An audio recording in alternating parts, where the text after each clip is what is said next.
ન- નમસ્કાર દોસ્તો, સ્વાગત છે તમારું તમારી પોતાની યુટ્યુબ ચેનલ જીકે બેમ કેસર ગુજરાતી જીકે પર. આજે આપણા વિડીયોમાં 25 માર્ચ 2026ના 15 મોસ્ટ એમબી ટોપિકને ડિટેલમાં કવર કરીશું, એ પણ ખૂબ જ ઝડપથી. તો પૂરો વિડીયો બહુ ધ્યાનથી જજો. લાસ્ટમાં તમારી ટેસ્ટ હશે, જેના જવાબો તમારે કોમેન્ટમાં આપવાના છે. અને સાથે જ ગઈકાલના વિડીયોમાંથી જે મિત્રોએ જવાબ આપ્યા છે તેમાંથી 3 મિત્રોના નામ પણ આપણે એનાઉન્સ કરવાના છે. સાથે જ મિત્રો, જો તમે આપણી ચેનલના વિડીયોને દરરોજ ફોલો કરશો તો કરંટ અફેર્સ રિગાર્ડિંગ તમારે બીજું કંઈ જોવાની જરૂર નહીં પડે, કારણ કે આપણે એવા જ પ્રશ્નો તૈયાર કરીએ છીએ કે જે તમારી તમામ સ્પર્ધાત્મક પરીક્ષા માટે ખૂબ જ ઉપયોગી હોય. અને મિત્રો, આવનારા મહિનામાં જીપીએસસીની ક્લાસ 1, 2 અને અન્ય ઘણી બધી પરીક્ષાઓ આવવાની છે, અને જેમાં કરંટ અફેર્સ એ ગેમ ચેન્જર સાબિત થવાનો છે. તો માટે મિત્રો, એક સાથે મહિનાની બુક વાંચવા કરતાં બેટર છે કે દરરોજ સવારે આ 15-20 મિનિટનો જે નાનકડો વિડીયો હોય એ જોવાની એક આદત પાડી દેજો, જેથી કરીને કરંટ અફેર્સમાં તમારો એક પણ માર્ક્સ ન કપાય. અને મિત્રો, જો હજુ સુધી ચેનલને સબસ્ક્રાઇબ ના કરી હોય તો અત્યારે જ કરી લેજો, જેથી કરીને કરંટ અફેર્સ બાબતે તમારે બીજું કંઈ જોવાની જરૂર ન રહે. તો ચલો વિડીયો સ્ટાર્ટ કરીએ છીએ. ભારત કયા પડોશી દેશ સાથે યુપીઆઈ આધારિત ક્રોસ બોર્ડર મની ટ્રાન્સફર સેવા શરૂ કરી રહ્યું છે? તો મિત્રો, આજે યુપીઆઈ આધારિત ક્રોસ બોર્ડર મની ટ્રાન્સફર સેવા છે તે ભારતે શરૂ કરી છે ભૂટાન સાથે. તાજેતરમાં ચર્ચામાં રહેલો સરહુલ પ્રકૃતિ ઉત્સવ મુખ્યત્વે કયા રાજ્યોમાં ઉજવવામાં આવે છે? તો મિત્રો, આજે સરહુલ પ્રકૃતિ ઉત્સવ છે તેને વિશેષતઃ મનાવવામાં આવે છે ઝારખંડમાં.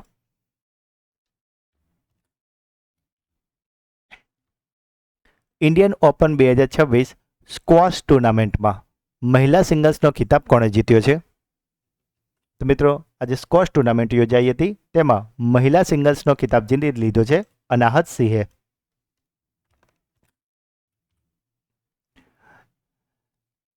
સ્વર્ગસ્થ માર્શલ આર્ટ્સ દિગ્ગજ ચક નોરિસની આત્મકથાનું નામ શું છે? તો મિત્રો, આજે ચક નોરિસ હતા એ ખૂબ જ દિગ્ગજ માર્શલ આર્ટ પ્લેયર હતા, અને તેમણે ઘણી બધી ફિલ્મોમાં પણ માર્શલ આર્ટની ટ્રેનિંગ આપેલી છે. અને આ ચક નોરિસનું હાલમાં જ નિધન થયું છે, અને આ ચક નોરિસજીની આત્મકથાનું નામ છે against all odds my story. મિત્રો, જો હજુ સુધી વિડીયોને લાઇક ના કરી હોય તો અત્યારે જ કરી લેજો. મદ્રાસ હાઈકોર્ટે કયા રાજ્યમાં આક્રમક વિદેશી પ્રજાતિ જેનું નામ છે પ્રોસોપિસ જુલીફ્લોરા ને હટાવવાનો નિર્દેશ આપ્યો છે? મિત્રો, આ પ્રશ્ન તમને પર્યાવરણવાળું જે સેશન હોય ને તેમાં તમને અચૂકથી પૂછાઈ શકે છે, કારણ કે જે પણ વિજ્ઞાન હોય છે, પર્યાવરણ હોય છે કે બંધારણ, ઇતિહાસ, ભૂગોળ હોય છે, આ બધા ટોપિકોના નામ ભલે તમારા અભ્યાસક્રમમાં હોય, પણ મોટાભાગે આ પ્રશ્નો કરંટ અફેર્સને રિલેટેડ જ આ બધું પૂછાતું હોય છે. અને માટે જ હું તમને રિક્વેસ્ટ કરતો હોઉં છું ને ઓલવેઝ કહેતો હોઉં છું કે કરંટ અફેર્સ તમે ડેલી કરજો. આ તમને 100% મોટો ફાયદો આગળ જતાં અપાવવાનું જ છે. તો મિત્રો, વાત કરીએ છીએ આજે પ્રોસોપિસ જુલીફ્લોરા કે જેને હટાવવાનો નિર્દેશ મદ્રાસ હાઈકોર્ટ આપ્યો છે, અને આવો આદેશ અપાયો છે તમિલનાડુને. થોડા પરીક્ષાલક્ષી મુદ્દા જોઈએ તો મદ્રાસ હાઈકોર્ટે તમિલનાડુ રાજ્યમાં આક્રમક જે વિદેશી પ્રજાતિ છે જેનું નામ છે પ્રોસોપિસ જુલીફ્લોરા, જેને ત્યાંની સ્થાનિક ભાષામાં કહે છે સિમઈ કરુવેલમ, તો આને હટાવવાનો આદેશ આપ્યો છે. આ વિદેશી વનસ્પતિને દૂર કરીને તેના સ્થાને સ્થાનિક વૃક્ષો વાવવા માટે સેઝુમઈ કરુવલમ નામનો એક પ્રોજેક્ટ પણ શરૂ કરાયો છે. આ કામગીરીની દેખરેખ માટે હાઈકોર્ટના 2 નિવૃત્ત ન્યાયાધીશોની એક વિશેષ સમિતિની રચના પણ કરવામાં આવી છે. અને જે લોકોએ ખાનગી જે જમીન માલિકો છે, જેમણે પોતાના જે પર્સનલ ખેતર કે જે જમીન હોય તેમાં આવા વૃક્ષો વાવે છે, તેમને 30 દિવસનો સમય આપવામાં આવે છે કે 30 દિવસમાં તમે આ છોડ દૂર કરો, નહીં તો જે સરકાર હશે તે પોતે જઈને ત્યાંથી દૂર કરશે, અને આજે દૂર કરવામાં સરકારને જે પણ ખર્ચો થશે તે તમામ ખર્ચો જે માલિક હશે તેમને આપવો પડશે. કારણ કે મિત્રો, આ જે વનસ્પતિ છે તે પર્યાવરણ માટે ખૂબ જ હાનિકારક છે તેવું તારણ નીકળ્યું છે, અને માટે જ મદ્રાસ હાઈકોર્ટે સમગ્ર તમિલનાડુ રાજ્યમાંથી આ જે વિદેશી પ્રજાતિ છે તેને દૂર કરવા માટે આ આખું અભિયાન ચલાવ્યું છે. સાથે જ મિત્રો, ફેબ્રુઆરીનો મંથલી કરંટ અફેર્સ વિડીયો કે જેમાં આપણે ફેબ્રુઆરીના મોસ્ટ એમપી 200 પ્રશ્નો કરાવ્યા છે તે વિડીયો પણ આ ચેનલ પર આવી ગયો છે, અને સાથે જ આ વિડીયોની લિંક તમને આપણા આ રનિંગ અત્યારે તમે જોઈ રહ્યા છો તે વિડીયોના ડિસ્ક્રિપ્શનમાં મળી જશે. તો જો હજુ સુધી ના જોઈ હોય તો તેને અવશ્યથી જોઈ લેજો, કારણ કે આપણે આમાં મોસ્ટ એમપી 200 પ્રશ્નો કવર કર્યા છે, જેથી કરીને ફેબ્રુઆરીના મંથલી કરંટ અફેર્સમાંથી તમારો એક પણ માર્ક્સ ના કપાય. તો જો જોવાનો બાકી હોય તો તેને અવશ્યથી જોઈ લેજો. લિપુલેખ ઘાટ દ્વારા ભારત અને ચીન વચ્ચે સરહદ પારનો વેપાર ફરી ક્યારે શરૂ થશે? તો મિત્રો આ જે લિપુલેખ ઘાટ છે તેનાથી ભારત અને ચીન વચ્ચે પહેલાં પણ વેપાર થતો હતો, પરંતુ 2020માં જે COVID-19 આવ્યું હતું ત્યારબાદ આ જે વેપાર હતો તેને બંધ કરી દેવામાં આવ્યો હતો અને હવે લગભગ 6 વર્ષ પછી એટલે કે હવે જૂન 2026માં આજે ભારત અને ચીન વચ્ચે સરહદ પારનો વેપાર લિપુલેખ ઘાટથી ફરી શરૂ થવાનો છે. ફેબ્રુઆરી 2026 માટે આઈસીસી મહિલા પ્લેયર ઓફ ધ મંથનો એવોર્ડ કોને આપવામાં આવ્યો છે? તો મિત્રો જેમ આઈસીસી હોય છે એ દર મહિને મહિલા પ્લેયર ઓફ ધ મંથ અને પુરુષ પ્લેયર ઓફ ધ મંથ જે નોમિની જે હોય છે મતલબ તેમના નામ લોન્ચ કરતા હોય છે અને તેમાં આજે ફેબ્રુઆરી 2026 માટે મહિલા પ્લેયર ઓફ ધ મંથ બની છે ભારતના અરુંધતી રેડ્ડી.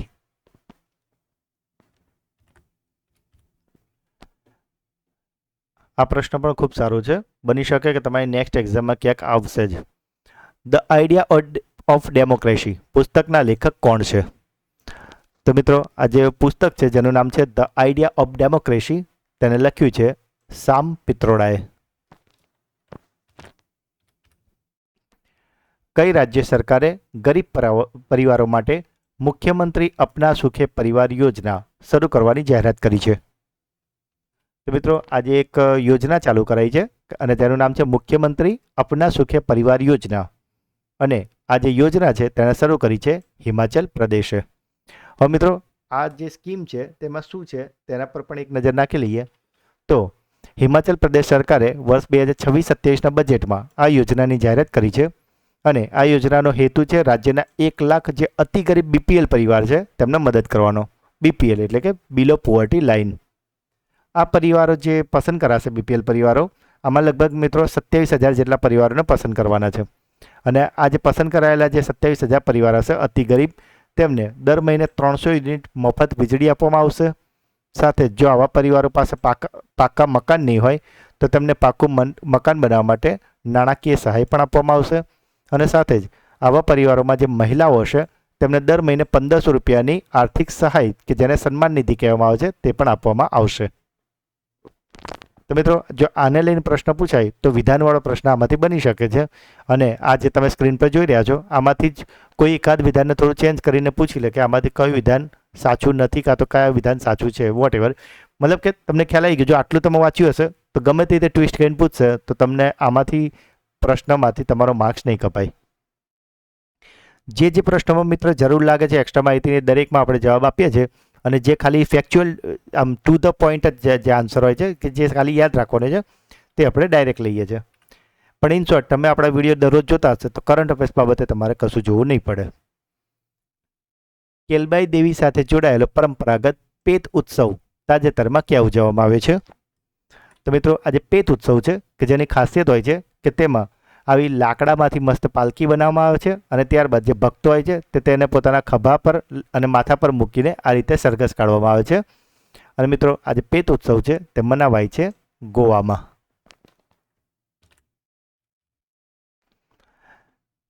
કાર્બન બજારો પરની આંતરરાષ્ટ્રીય પરિષદ પ્રકૃતિ 2026 કયા શહેરમાં શરૂ કરવામાં આવી છે?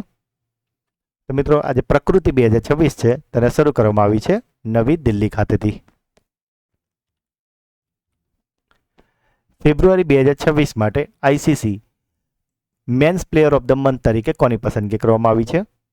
તો મિત્રો હમણાં આપણે મહિલા પ્લેયર ઓફ ધ મંથની વાત કરી હતી કે જે હતા ભારતના અરુંધતી રેડ્ડી અને જો વાત કરીએ પ્લેયર ઓફ ધ મંથ પુરુષની તો તે બન્યા છે પાકિસ્તાનના સાહિબઝાદા ફરહાન.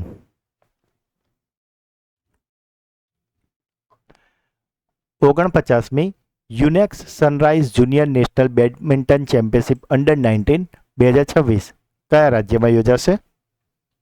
તો મિત્રો આજે અંડર 19 2026 છે તે યોજાવાની છે સિક્કિમમાંથી.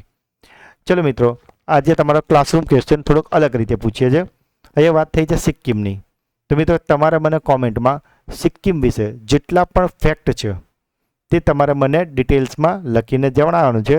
જેનો સૌથી બેસ્ટ આન્સર હશે તેનો જવાબ આપણે પિન કરીશું અને એટલે જો તમને સમજાવી દઉં કે આમાં કેવું આવશે કે સિક્કિમ દર્શન, સાદી ભાષામાં કહે તો રાજ્ય દર્શન, બરાબર, કે સિક્કિમનું પાટનગર શું છે, તેના મુખ્યમંત્રી કોણ છે, તેના રાજ્યપાલ કોણ છે, ત્યાં કોઈ પ્રસિદ્ધ સરોવર આવ્યા હોય કે કોઈ અન્ય કોઈ અભયારણ્ય આવ્યું હોય, બરાબર, ત્યાંનું કોઈ ફેમસ વ્યક્તિ હોય, બરાબર. આ રીતે તમારે જે એને મેન કી પોઈન્ટ કહેવાય એ તમારે લખવાના છે. ઇન શોર્ટ, જે પણ માણસ તમારી કોમેન્ટ વાંચે, બરાબર, જેવું પિન કરીશ, જે બેસ્ટ કોમેન્ટ હશે એ માણસને સિક્કિમ વિશે આખું જે કહેવાય ને એનું રાજ્ય દર્શન થઈ જાય. એનું કોઈ રાજ્ય પ્રાણી હોય, રાજ્ય પક્ષી હોય કે એનું જે પણ ફેમસ કોઈ વસ્તુ હોય એ બધું તમે લખી શકો છો અંદર. આ રીતે મિત્રો તમે કરશો એટલે દરેક રાજ્ય ડેઈલી તમારે તૈયાર થતા જશે, કારણ કે તમે પોતે પણ સર્ચ કરશો અને પ્લસ જે બેસ્ટ આન્સર હશે પિનમાં પણ તમને વાંચવા મળશે, જેથી કરીને ઘણું બધું આપણને નવું જાણવા પણ મળશે એકબીજા થ્રુ. સાથે જ મિત્રો છેલ્લા 4 મહિનાનું મંથલી કરંટ અફેર્સ વિડીયો કે જેમાં આપણે 700 મોસ્ટ આઈએમપી પ્રશ્નો કરાવ્યા છે, તે વિડીયોની લિંક પર તમને આ જ વિડીયોના ડિસ્ક્રિપ્શનમાં મળશે. તો આપ સૌને રિક્વેસ્ટ છે કે આ વિડીયોને જરૂરથી જોજો મિત્રો, કારણ કે શોર્ટકટના ચક્કરમાં ના પડતા કે જે 15-20 મિનિટનો મહિનાનો વિડીયો કહીને મૂકતા હોય છે. મિત્રો આપણે જે પરીક્ષાઓ આવે છે તેનું લેવલ અત્યારે ખૂબ જ ટફ થઈ ગયું છે. તમે પણ જાણો છો કોમ્પિટિશન લેવલ કેટલું છે, અને માટે મિત્રો છે ને આવા ક્વોલિટીવાળા વિડીયોને જરાય મિસ ન કરતા અને એને અવશ્યથી જોઈ લેજો. જ્યારે તમે પેપર લખતા હશો ને ત્યારે તમને આપણા વિડીયો 100% યાદ આવશે કે આ વિડીયો તમને કેટલો ટેકો કર્યો છે.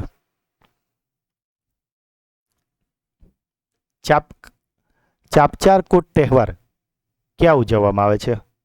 મિત્રો જો આવા જ પ્રશ્નો પરીક્ષામાં પૂછાઈ જતા હોય, કારણ કે આ એવા તેવા છે, આ મોટા ભાગે આ બધા છે ને જે ફેસ્ટિવલ હોય છે ને એ પેલા જે 7 સિસ્ટર્સ કહે છે ને એ બાજુના હોય છે, અને માટે જ એ બાજુથી જે પ્રશ્નો પૂછાતા એમાં કન્ફ્યુઝ થવાના ચાન્સીસ બહુ જ વધી જતા હોય છે, અને માટે જ આવા જ પ્રશ્નો પરીક્ષક પૂછતા પણ હોય છે.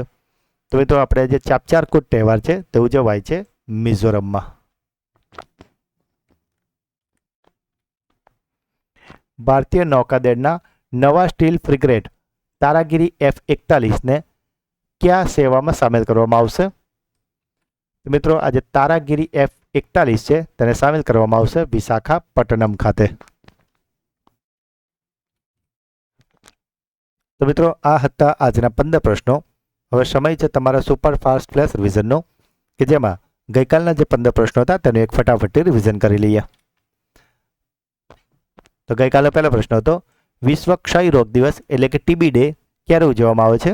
તો વર્લ્ડ ટીબી ડે ઉજવાય છે 24 માર્ચના રોજ. ભારતનું પહેલું એલપીજી એટીએમ ક્યાં શરૂ કરવામાં આવ્યું છે? તો જે એલપીજી વાળું એટીએમ છે તે શરૂ કરવામાં આવ્યું છે હરિયાણાના ગુરુગ્રામમાં. વિશ્વમાં અફીણનો સૌથી મોટો ઉત્પાદક દેશ કયો બની ગયો છે? તો અફીણનો મોટો ઉત્પાદક દેશ બન્યો છે મ્યાનમાર. પુરુષોની 50 મીટર ફ્રી સ્ટાઇલ સ્વિમિંગનો 17 વર્ષ જૂનો વિશ્વ રેકોર્ડ કોણે તોડ્યો છે? તો મિત્રો આ રેકોર્ડને તોડ્યો છે કેમેરોન મેકવોએ. અમેરિકાની 250મી સ્વતંત્રતા વર્ષગાંઠ પર બહાર પાડવામાં આવેલા સોનાના સિક્કા પર કયા પૂર્વ અમેરિકી રાષ્ટ્રપતિની છબી હશે? તો મિત્રો આ છબી હશે ડોનાલ્ડ ટ્રમ્પની. નાણામંત્રી નિર્મલા સીતારમણે કયું રાષ્ટ્રવ્યાપી જાગૃતિ અભિયાન અને કયું એઆઈ ચેટબોટ લોન્ચ કર્યું છે? તો મિત્રો આ અભિયાનનું નામ છે પ્રારંભ 2026 અને એઆઈ ચેટબોટનું નામ છે કર સાથી. દેશમાં ચૂંટાયેલી સરકારનું સૌથી વધુ સમય સુધી એટલે કે 8,931 દિવસ સુધી નેતૃત્વ કરનાર શાસનાધ્યક્ષ કોણ બન્યા છે? તો મિત્રો આ બની ગયા છે વડાપ્રધાન નરેન્દ્ર મોદી. મહિલા T20 ઇન્ટરનેશનલમાં સૌથી નાની ઉંમરે સદી ફટકારનાર ખેલાડી કોણ બની છે? તો આ બન્યા છે રવાન્ડાની ફેની ઉતાગુસ્માની. કઈ રાજ્ય સરકારે તેના બજેટમાં શાળાના બાળકો માટે મફત નાસ્તો યોજના શરૂ કરવાની જાહેરાત કરી છે? તો મિત્રો આ જે મફત નાસ્તાવાળી યોજના છે તે શરૂ કરી છે તેલંગાના સરકારે. વૈશ્વિક આતંકવાદ સૂચકાંક 2026માં ટોચના સ્થાને કયો દેશ છે અને ભારતનું રેન્કિંગ શું છે? તો ટોચના સ્થાન પર છે પાકિસ્તાન અને ભારતનું સ્થાન છે 13મું. કરુણા ધ પાવર ઓફ કમ્પેશન નામનું પુસ્તક કોણે લખ્યું છે? તો મિત્રો આ પુસ્તક લખ્યું છે કૈલાસ સત્યાર્થીએ. તાજેતરમાં એગ્રી યુથ પાર્લામેન્ટ 2026નું ઉદ્ઘાટન ક્યાં કરવામાં આવ્યું છે? તો મિત્રો આ ઉદ્ઘાટન કરે છે મણિપુરની રાજધાની ઇમ્ફાલમાં. મિત્રો આજે કરુણામાં જે કૈલાસ સત્યાર્થી છે તેમને નોબેલ પારિતોષિક મળેલો છે, અને આપણે ગઈકાલના ક્લાસરૂમ ક્વેશ્ચનમાં પૂછ્યો હતો કે તેમને તે કઈ સાલમાં આપવામાં આવ્યો હતો, અને મોટાભાગના મિત્રોએ ફક્ત સાલ નહીં પરંતુ એમને કયા કારણસર આપવામાં આવ્યું હતું ને બધી જ વાતો ખૂબ જ ડિટેલમાં લખી છે. તો જેટલા પણ મિત્રોએ જવાબ આપ્યો છે તે તમામને મારા તરફથી ખૂબ અભિનંદન કે તમે દરેક ક્વેશ્ચનને એકદમ ડિટેલિંગ કરીને પછી એનો જવાબ તમે લખો છો, અને જે બેસ્ટ જવાબ હોય છે એનો પિન પણ કરું છું, જેથી કરીને તમારા દ્વારા જે પણ માહિતી આપવામાં આવી છે તે બાકીના અન્ય મિત્રોને પણ એનો લાભ મળે અને જેમને ખબર ના હોય જવાબ એમને પણ એના વિશે એટલું ડિટેલમાં વાંચીને ક્લિયર થઈ જાય. અને મિત્રો આનો સાચો જવાબ હતો કૈલાસ સત્યાર્થી નોબેલ પારિતોષિક મળ્યું હતું 2014માં શાંતિ માટે. તો મિત્રો અહીંયાથી તમને ક્લાસરૂમ ક્વેશ્ચન પૂછી લઈએ. શાંતિ માટે નોબેલ પારિતોષિકની વાત થઈ છે ને, તો મિત્રો આજે બે સવાલ પૂછું છું, અહીંથી તમને રિલેટેડ જ છે કે શાંતિનો જે નોબેલ પારિતોષિક છે એ હમણાં જે છેલ્લે કોને આપવામાં આવે છે. એક તમને હિન્ટ આપી દઉં કે એક મહિલાને આપવામાં આવી છે. આ તમારો પહેલો ક્વેશ્ચન છે, તમારે એનું નામ લખવાનું છે. અને બીજો ક્વેશ્ચન છે કે એ મહિલાને જ્યારે એ એવોર્ડ મળી ગયો હતો ત્યાર પછી એમણે એ પોતાનો એવોર્ડ છે ને એ કોઈક બીજા અન્ય એક નેતા છે, પોલિટિશિયન છે, તેમને આપી દીધો છે. તે કોને આપ્યો છે એ પણ તમારે મને કહેવાનો છે. ચલો તો આમાં પણ તમને એક નાનકડી હિન્ટ આપી દઉં તો જે આપણો જે 4 મહિનાનો વિડીયો છે એની જે થંબનેલ જો તમે હમણાં જો ધ્યાનથી જોઈ હોય, હમણાં જ આપણે વિડીયોમાં આગળ આવી હતી, કાં તો તમે જે પણ આપણે જે જૂના વિડીયોની જે અત્યારે આપણે તમને કહીએ છીએ કે આ વિડીયો તમે જોજો, એની થંબનેલમાં પણ તમને એ પોસ્ટર જોવા મળશે જેમાં તમને એ વ્યક્તિ અને કોને આપી છે બંને સવાલના જવાબ તમને મળી જશે. થોડીક રિસર્ચ કરવી પડશે ખાલી. ફ્રાન્સના લીઝન ઓફ ઓનર કમાન્ડર રેન્કથી સન્માનિત થનારા પ્રથમ ભારતીય રાજદૂત કોણ બન્યા છે? તો બની ગયા જાવેદ અશરફ.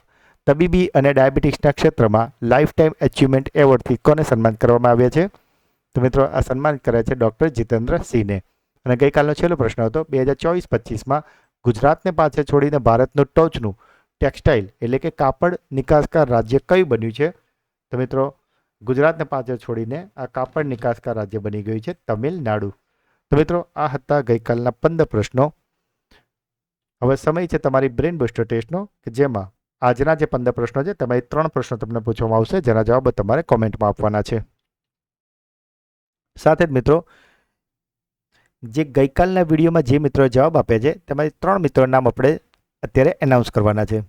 અને મિત્રો આ 3 મિત્રોના નામ છે હેમાલી સુથાર, દિવ્યરાજ કઠવાડિયા અને કિંજલ જોશી. તો આ 3 મિત્રોને ખૂબ ખૂબ અભિનંદન કે જેઓ દરરોજ આપણી ચેનલના વિડીયોને જુએ તો છે જ, સાથે brain booster quiz, classroom question અને જે પણ પૂછવામાં આવે છે તેનો તમામ પ્રશ્નો જવાબ કોમેન્ટમાં અવશ્યથી જણાવે છે. તો મિત્રો જો તમે પણ ચેનલ પર પહેલી વાર આવ્યા હોય તો તમને રિક્વેસ્ટ કે બ્રેન બુસ્ટર ક્વિઝ અને ક્લાસરૂમ ક્વેશ્ચનના જવાબ જરૂરથી આપજો. બની શકે કે આવતીકાલના વિડીયોમાં તમારું નામ પણ એનાઉન્સ થઈ જાય. મિત્રો આજનો પહેલો સવાલ છે ઇન્ડિયન ઓપન 2026 સ્ક્વોશ ટુર્નામેન્ટમાં મહિલા સિંગલ્સનો ખિતાબ કોણે જીત્યો છે? ધ આઈડિયા ઓફ ડેમોક્રેસી પુસ્તકના લેખક કોણ છે? અને આજનો છેલ્લો સવાલ કઈ રાજ્ય સરકારે ગરીબ પરિવારો માટે મુખ્યમંત્રી અપના સુખે પરિવાર યોજના શરૂ કરવાની જાહેરાત કરી છે? તો મિત્રો 3 પ્રશ્નોના જવાબ તમારે મને કોમેન્ટમાં જણાવવાના છે. અને જો તમે આપણી ચેનલના વિડીયોને દરરોજ ફોલો કરશો તો વિશ્વાસ રાખો મિત્રો કરંટ અફેર્સ બાબતે તમારે બીજું કશું જ જોવું નહીં પડે. ફક્ત તમારે કરવાનું છે શું કે દરરોજ સવારે ઉઠીને આ ચેનલનો વિડીયો કે જે 15 થી 20 મિનિટનો નાનકડો જ હોય છે તેને જોવાની આદત પાડવાની છે. કારણ કે આવા નાના નાના પ્રયત્નો જ એક દિવસ મોટી જીત અપાવે છે. અને જેમ મેં અગાઉ કહ્યું તેમ આટલા જ પ્રશ્નો મોસ્ટ એમપી કવર કરવા માટે અન્ય ચેનલ પર તમારે 1.5 2 કલાકના વિડીયો જોવા પડતા હોય છે. જ્યારે આપણો વિડીયો ટુ ધ પોઈન્ટ 15 થી 20 મિનિટમાં 15 પ્રશ્નો પણ આપણે કરાવી દઈએ છીએ અને સાથે આપણે રિવિઝન પણ કરાવીએ છીએ અને સાથે વીકલી અને મંથલી રિવિઝન તો આપણે કરાવીએ જ છે. તો મિત્રો જો આજનો વિડીયો તમને ગમ્યો હોય તો લાઇક કરજો. જે પણ પ્રશ્નો પૂછવામાં આવે કે તમારો કોઈ ડાઉટ છે અને વિડીયો તમને કેવો લાગ્યો કોમેન્ટમાં જરૂરથી જણાવજો મિત્રો. આ એક માત્ર ચેનલ છે મિત્રો કે જ્યાં તમારી દરેક કોમેન્ટના દરેક વ્યક્તિને રિપ્લાય કરવામાં આવે છે.